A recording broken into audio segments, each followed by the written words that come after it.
try this and see. There it goes. It's on anyway. So yeah, it's a totally different thing when that shift of consciousness takes place and you're living in that stillness and that silence all the time, and everything is just superimposed on that, than when you're going through the process and having the blips of it. Right, waving in and out, right, rather than that finality of it being, that's it. Oh. And it's, again, it's not something you can explain to anybody. Nobody, you know, nobody can understand that unless you're in that reality. So it doesn't do any good to sit here and talk about it, you know, and like a lot of these Advaita teachers want to do. It's not benefiting anyone except for maybe to keep them on the path, right, and this is the goal. Do their journey. Yeah. But they're not going to get there by trying to manufacture it and just, you know, like so many of them do. They just start parroting it and think they got it. That's without even really having any true experience. Exactly. You know, or even having Kundalini. I mean, that's a whole nother thing. I mean, that's a whole nother thing. That's all I can say really with that. It is. It's a whole different thing when you're going through that journey as to what it is and what it's not. And like I said, the shifts that happen. And then again, there are shifts that happen even after that falling away. It's been, let's see, how many years now? Since 1999? About 16, 17. Yeah. So it's a while. Yeah, 18 years now. 18 years since the falling away. And like I said, my thing has just gone through another dietary shift. Yeah. So don't get crazy with this, people. And I know people are going to get a little crazy with this. But since, you know, everything for me is completed, the Kundalini's completed, you know, now I'm on a plant-based diet that is working very well for me. I don't have the highs and lows of the blood sugar and stuff. Again, I don't recommend this for people that are in the midst of Kundalini, though. You really need, I still hold to that, you still need to have the meat for grounding if the energy is going crazy. Okay, I have nothing against vegetarianism, etc. I'm on a plant-based diet now. It's working well for me because I don't have any shifts in that energy any longer. That's very steady. So for me in this moment, who knows if it's going to change, but in this moment, the plant-based diet is working very, very well for me. I'm not having the blood sugar highs and lows and things going on now with that, which was really very, very surprising to me, being that it's more of a high carb with a lot of fruit, and but it's very steady. That's good to hear. It's good to hear things can change that way. Well, so, you know, when it comes to the physical body and the physical form, that's in the transient realm, and that's always shifting. The things for that is shifting. Even with consciousness, like I said, when things fall away, it takes a good, like maybe 5 years for everything to finally settle in realization. The first year or two, one is just in awe. Everything feels so expanded and so new and so different.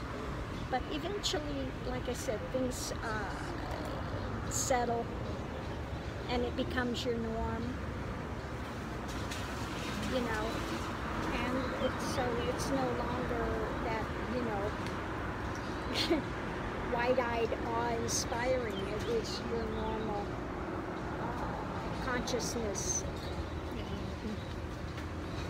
And that makes sense that would adjust and settle.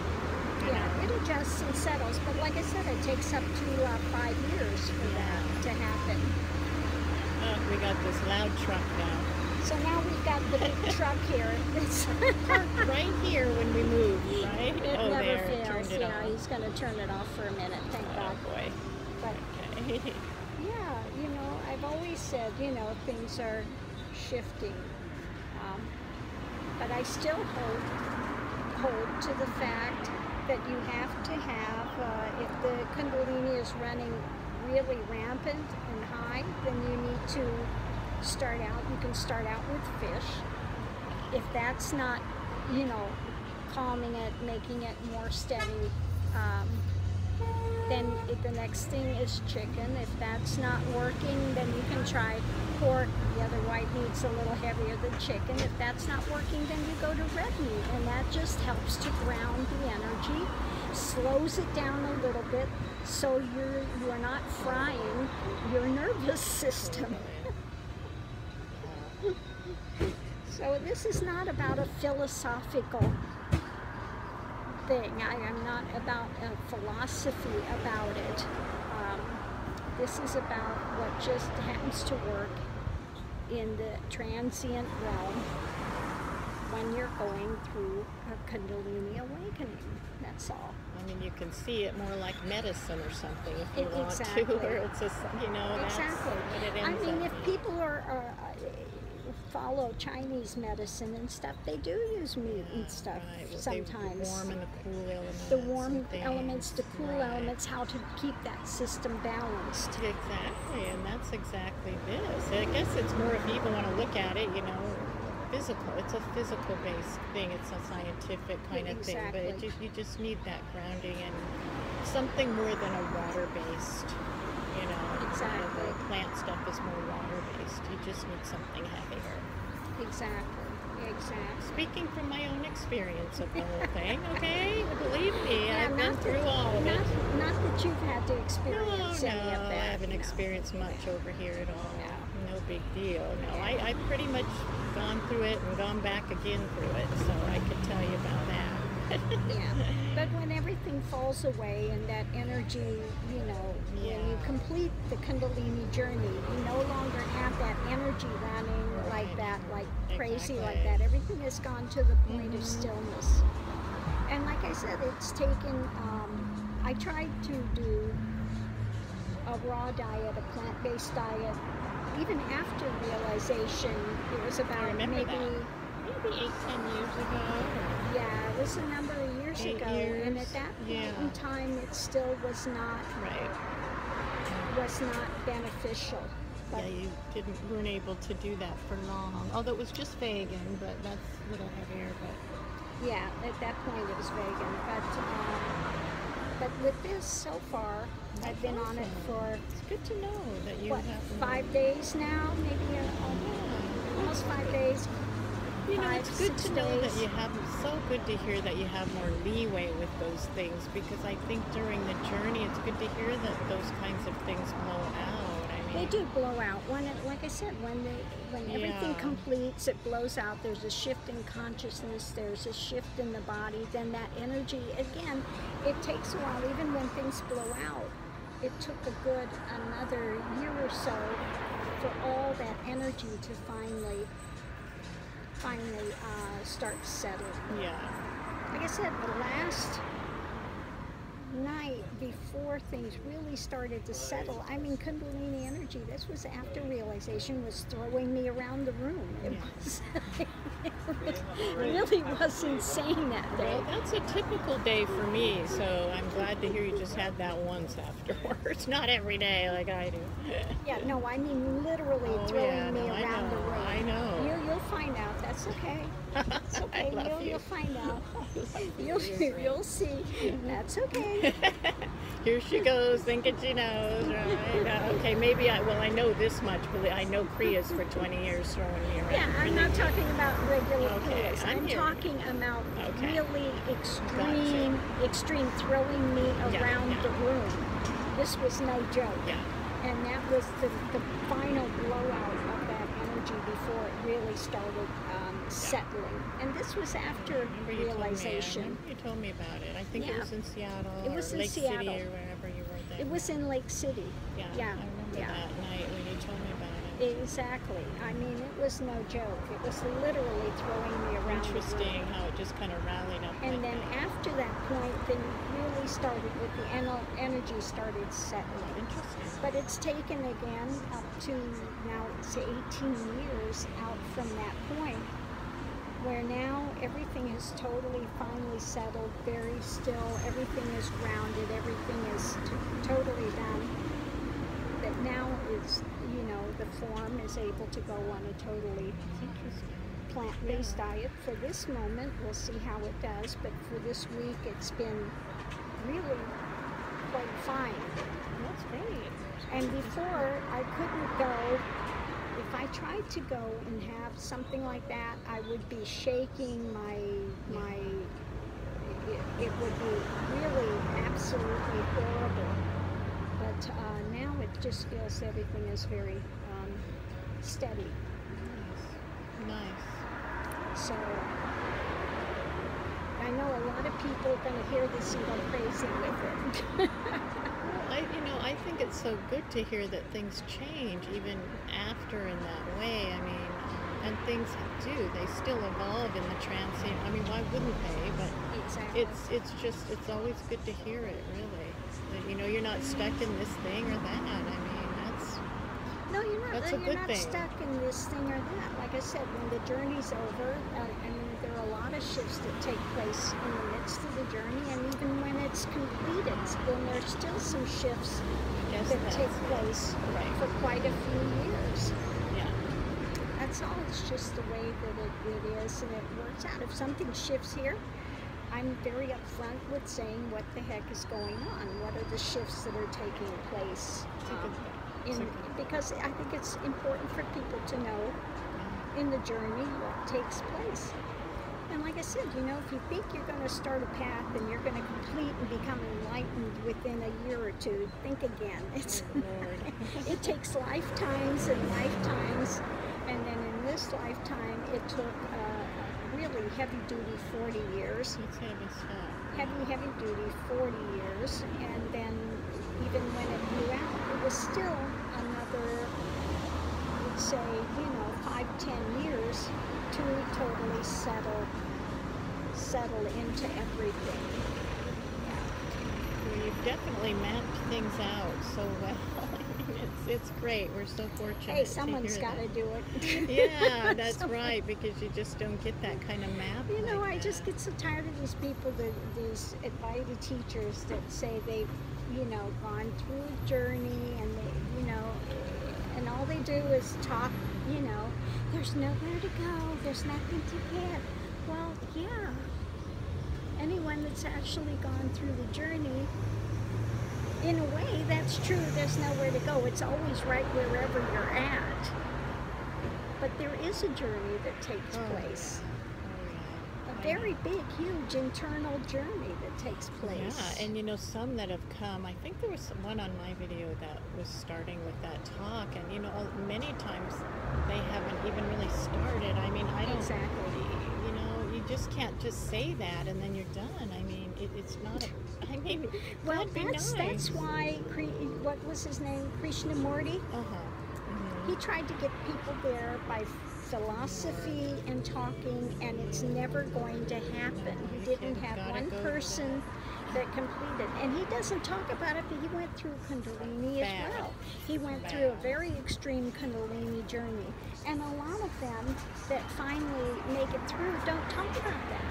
Ramana also went through Kundalini too, but again, they don't talk about it so much. Yeah, and that's, well, thank goodness you do. Thank goodness, thank you for that. Because I think it's important to talk about that, because that's part of the it. journey.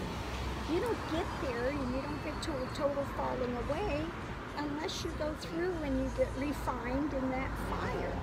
See, it seems like when you're in it all, I can speak of my own journey, it's so central, it's so in your face, it's so, pressing and 24/7 that I just don't see how you could not. I mean, but that's me. I mean, I don't want to judge people that have it. Exactly. A genuine Kundalini awakening is 24/7. And I mean, it's years and years of it that you have to deal with. A lot of phenomena, a lot of things are taking place. And again, it's the mystic's journey. And one does it in the midst of normal life.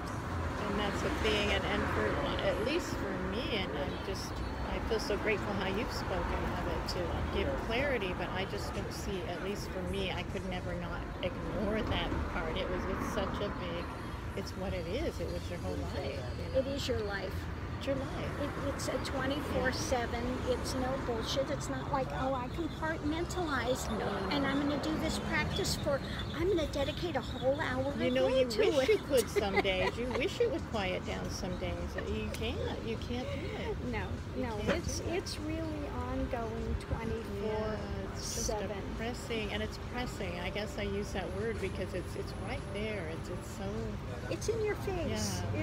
It's really in your face. So again, it's, a lot of people have this idea, and a lot of New Age communities, and frou and this, and we're all about love, and we're all about. Yeah. They haven't even really started the journey. Yeah. They're in the honeymoon phase. So much the honeymoon phase. Talk and wait for another 10 lives, or maybe another 50 years or 40 years, and then come speak. It's just. And I don't have anything wrong with the honeymoon phase, but understand you're not there. Yeah. There's a really long way to go. Once you get the honeymoon phase, then you start getting the hard lessons. Now you're just playtime, your introduction. Yeah, and I guess that love thing for many has its purpose, has its use. If you can, I guess without saying that you're enlightened, but if people come and say I've arrived, that's all. When they're in that, it can only benefit their lives. But the problem Where is they're that I at. see is they think that they're, like I had somebody out here that was saying, oh, I want to talk to awakened people. And I got a hold of them and said, do you really want to talk to somebody awakened? Or are you with somebody that's just starting the journey? Well, we can all learn from each other. Never mind. Okay, there you go. You don't want somebody that's actually awakened. So when this New Age community says, I want someone awakened, they don't want an actual Buddha that's totally awakened. They want somebody that's trying to awaken, that's in the midst of the journey, so they can all talk amongst themselves and think they all have something to teach each other. I guess it's easier to swallow, or I don't know, but it's just because they're in a lot of ideas about it. It's a big difference in having ideas about something and being in the actual midst of doing it. You could talk all you want about being in an operating room, but when you're in an actual operating room and you smell that blood and you go through you see what's really there, it's a huge difference than a philosophical discussion about it. So we're going to wait for this. There he goes. There he goes. Huh? There he goes. It's a different thing, and if you're not really serious, it is a good thing to not delve into this. Really. I just need to say that. I mean, there are so many dangers in it, people. I just need to tell you. And this is with the gurus. It's hard too, and I just.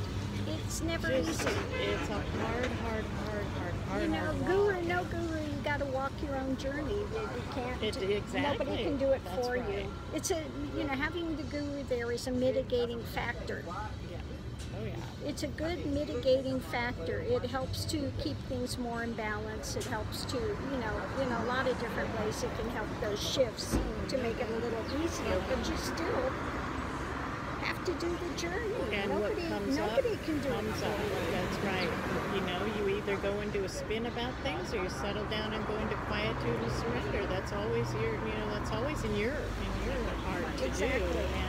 Exactly. And what comes up is going to come up, and sometimes it comes up quicker with guru connection. Sometimes these things are just flushed through really fast, and there's a lot, and more than it wouldn't. I mean, I can't say what it would be Yeah, I just know what it was like before. It does help to bring it out, but it also helps to mitigate things a and little balance bit more things, too. to move through it. Right. Absolutely, 100%. Helps to flush it.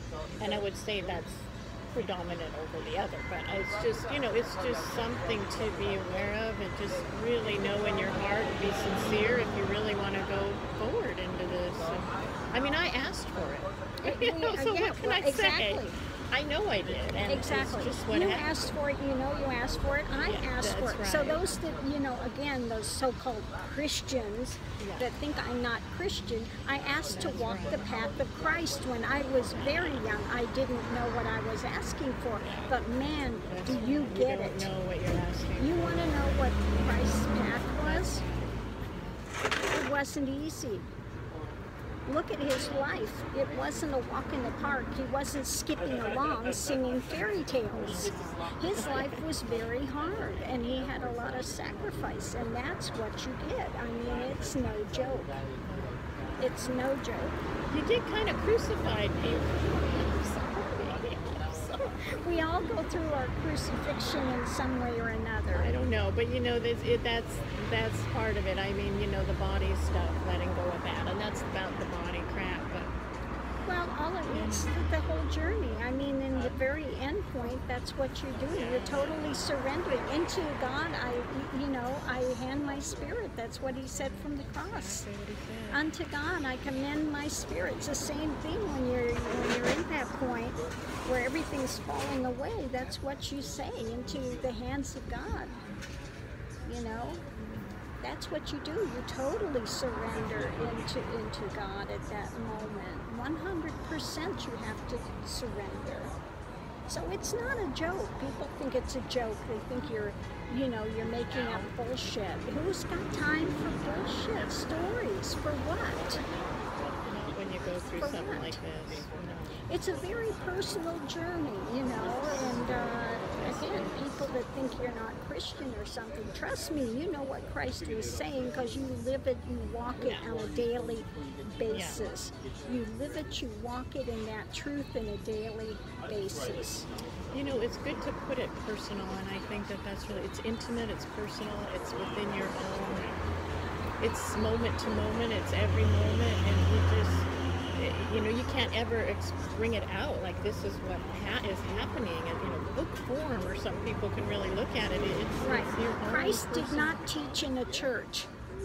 Yeah, I mean, you live it. You live it. He lived it, and that's what he tried to get his followers to do, to live that life, to follow him, to follow those teachings, to live it, to put it in your daily practice, not to go to some church where the Pharisees were.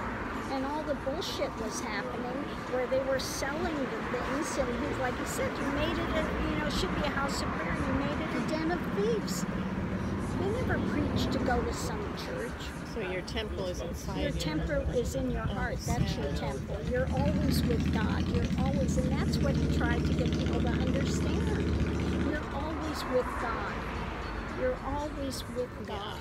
And that's the thing too, the beauty again of this path is how wherever you are, and that's a big one. I think that a lot of people think it's a special thing, or they gotta be wearing something special, or exactly. It's not about wearing. He didn't preach that there were special clothes they had to wear. Or that one place is more holy than another place. He never taught that. He never taught that. It is not any more less holy here than it is being in a grand cathedral. Okay. Which is just, again, liberating in itself. It just frees it up to be. That's a big, I think, load that people could take off their shoulders too. I mean, I think if they let all that go and just, live their life in the flow of the moment and be with that, It's a huge difference. Yeah. Huge difference. Exactly. So I think we're going to try to close this out now. I don't even know if this will send to YouTube because it's a very long video, but we'll try to send it, and I hope everyone is having a wonderful day. Namaste. Bye, everyone. Bye.